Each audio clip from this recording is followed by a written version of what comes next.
I feel bad for the whole team, and I hope they can stay together through the rest of this season for sure. Yeah, I just don't want to see it kind of go off the rails. It felt like it did last year, right?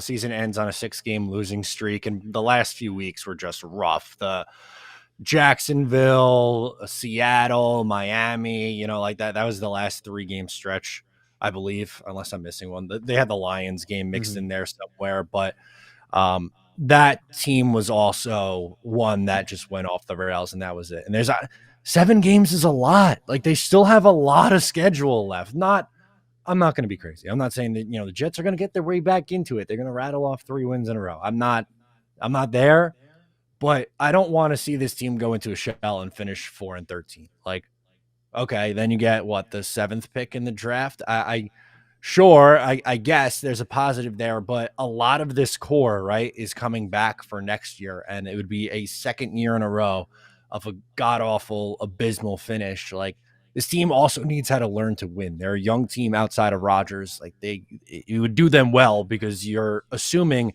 Joe Douglas, Robert Saleh, and Nathaniel Hackett, for better or for worse, all 3 of those guys are coming back next year. So you might as well see if it could actually work and they could coach through some of these issues they're having. Yeah, 100%. You got to have the locker room continue to fight because last year was awful. I mean, that Jacksonville game, I've never watched a game quite so bad. I mean, the Giant game this year was pretty interesting from like this really sucks to watch sort of perspective. But I want to see this team continue to fight, and I want to see Salah show us something. I want to see, honestly, I want to see Hackett show us something too. I want to see Boyle like perform well, and just not roll over. I don't want to see us get steamrolled by Miami.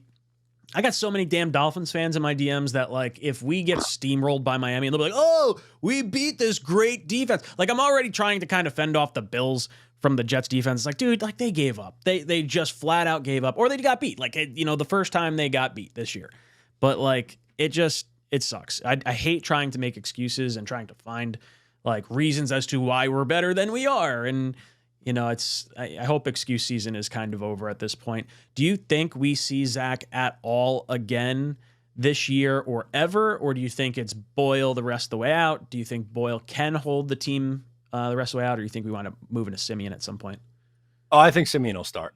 There's no Mhm. way. I don't think Tim Boyle will start in 7 games. Maybe he starts a couple in a row, but I also don't think they go back to Zach. I think that's it. I think it's the Boyle and Simeon show the rest of the way.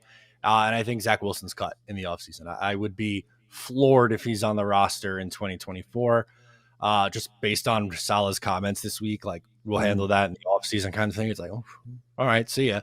And I do feel bad. I do, because I think he's matured this year. I like his press conferences a lot better than in years gone by. I don't think he's a bad kid.